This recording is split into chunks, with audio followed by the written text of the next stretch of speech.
Hello বন্ধুরা, আগের ভিডিওতে তো তোমরা দেখলেই আমি এসেছিলাম বুনুদের ছাদে। আর ওদের ছাদে দেখো কিউট কিউট খরগোশ আছে। আমি এই খরগোশটার সঙ্গে একটু খেলা করছিলাম। ওকে এখানে কাকা নিম পাতা খাওয়াচ্ছিল, আমি একটা তুলসী পাতা এনে দেওয়াতে ও সেটাও খেয়ে নিল।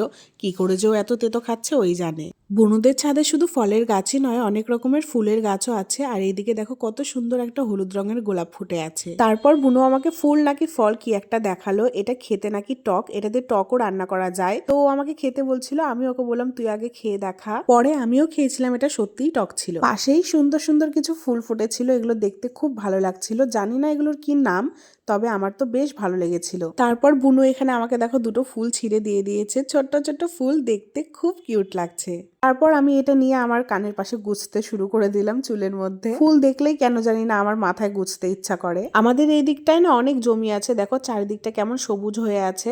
আর এই যে এই জায়গাটা দেখতে পাচ্ছ, এটা কিন্তু মাঠ নয়, একটা পুকুর। কচুরি পানাতে মাঠের মতো লাগছে দেখতে। তারপর আমি চলে এসেছি এখানে একটা পাতিলেবুর গাছের কাছে। এখানে দেখো হাত দিতেই লেবুটা খুলে চলে এলো। তখন বুনু আমাকে বললো চল আমরা কিছু ফল পারি। এই কথা বলাতে আমি তো একদম রেডি, কারণ গাছে থেকে ফল পাড়তে আমার বেশ ভালো লাগে। এইদিকে শুরুতেই চলে এসেছি পাতিলেবু পাড়তে। কয়েকটা পাতিলেবু পাড়ার মতো অবস্থায় ছিল, সেগুলো এখানে আমরা পেরে নিচ্ছি দেখো। তারপর চলে এলাম কমলা লেবুর গাছের কাছে। আর এইদিকে আমরা দেখছিলাম কোন কমলা লেবুটা মানে পেকেছে, কোনটা পাকেনি। তো এখানে দেখো এগুলো পাকেনি এখনো। একটা পাড়তে গেলাম, সেটাও কেমন সবুজ সবুজ হয়ে আছে, ওটাও পারলাম না। এগুলো কিছুদিনের মধ্যেই পেকে যাবে। তারপর এই সাইডে একটা ভালো কমলা লেবু পেলাম, সেটা আমি পেরে নিলাম দেখো।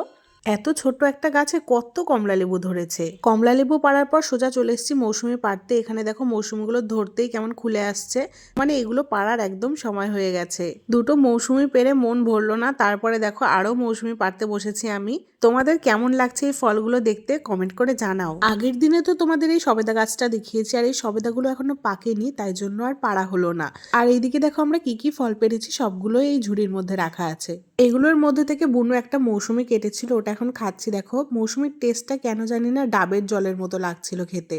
এইদিকে দেখো শেষ বেলার এই সূর্যটা দেখতে কি মিষ্টি লাগছিল। আমার এই ভিডিওটা যদি তোমাদের ভালো লেগে থাকে তাহলে অবশ্যই একটা লাইক করে চ্যানেলটাকে সাবস্ক্রাইব করে দিও। Thank you for watching.